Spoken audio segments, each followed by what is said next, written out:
Hi Sagittarius, kumusta po kayong lahat? So ayan Sag, maraming salamat po pala sa walang sawang pagsubaybay sa ating pong mga reading. And kung ikaw ay bago pa lang sa ating channel, mag-subscribe na po kayo. Then i-click mo na rin yung ating notification bell para lagi kang updated sa ating mga bagong upload. So Sag, tingnan natin kung ano ba ang ganap sa inyo or possible na maganap ngayong December 2025. So again guys, take what resonate and leave what doesn't. Okay, Sag. Sa mga gusto pala guys magka-private reading, no, nasa description box below lang po yung link ng Facebook ko, message niyo po kayo. Okay, tignan natin. Possible na ganap po kay Sagittarius ngayong December 2025. Sagittarius, Sun, Moon, Rising, and Venus sign. Meron tayong, ayan. Ang daming challenge, no? Pero ito yung challenge na parang gustong-gusto mo. Ito yung challenge na, sa malinaw na pinapakita sa akin guys, hindi ka nahihirapan. Okay? So I think yung iba sa inyo, mas napipil mo na nag-exist ka talaga. Ito talaga yung gusto mo. Nandun yung parang, naging passionate mo tong bagay na to, or something na challenge na naging hadlang para makuha mo yung bagay na gusto mo, pero in a good way naman siya guys, kasi may maganda naman siya guys patutunguhan, and mas nagiging challenging palalo sa inyo to. And nandun yung trigger na gustong-gusto mo talagang makuha tong bagay na to. Tignan natin Sag. Sagittarius.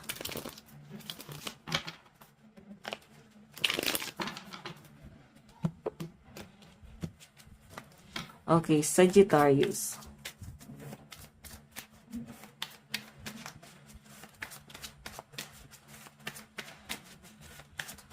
Meron tayong promise. Okay. Responsible, confirmation, and assurance, no? So, ito guys ha, pagdating sa relationship to, siguro ang dami nyo ng pinagdaanan ng person mo. Siguro ito yung challenge na yon, no? Ngayon, hindi lang relasyon yung parang pinaglalaban nyo, kundi yung, yung stability, and merong magandang nangyayari pagdating sa source of income or sa business. Kumbaga, alam niyo, meron siya maganda guys na ibubunga. And nakikita ko rin dito Sagittarius na ayan, since promise to, siguro baka may plano na kayo. Okay? Nakikita ko na nagpaplano ka or nagpaplano na siya. Pwede pinag-usapan nyo na.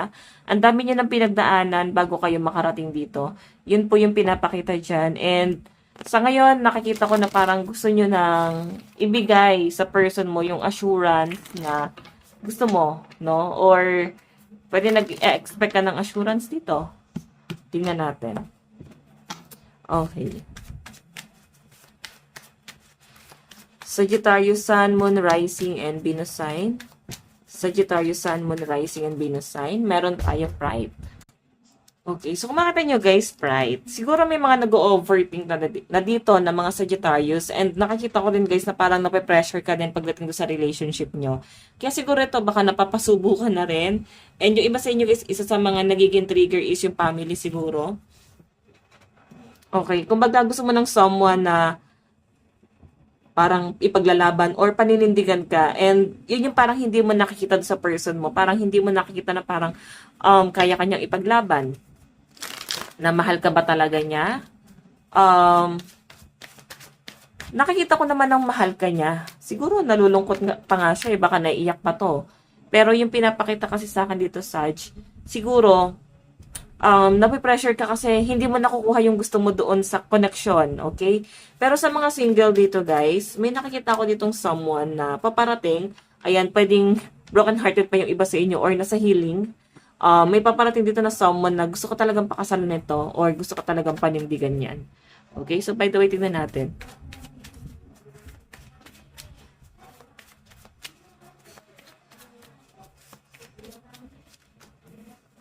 Meron tayong bully. So, itong bully na to guys, siguro may mga single dito, no, na siguro binubully kayo ng mga tao na, oh, single ka pa rin? O sa mga may asawa na, nape-pressure kayo kasi pwede ang sabi, ba't hindi pa kayo nagpapakasal? Ang tagal nyo na, magka-live-in pa rin kayo. So, siguro ito na lang din yung inaantay ng mga tao. Pero alam nyo guys, audience lang sila. Hindi nyo kailangan patunayan yung sarili nyo sa ibang tao.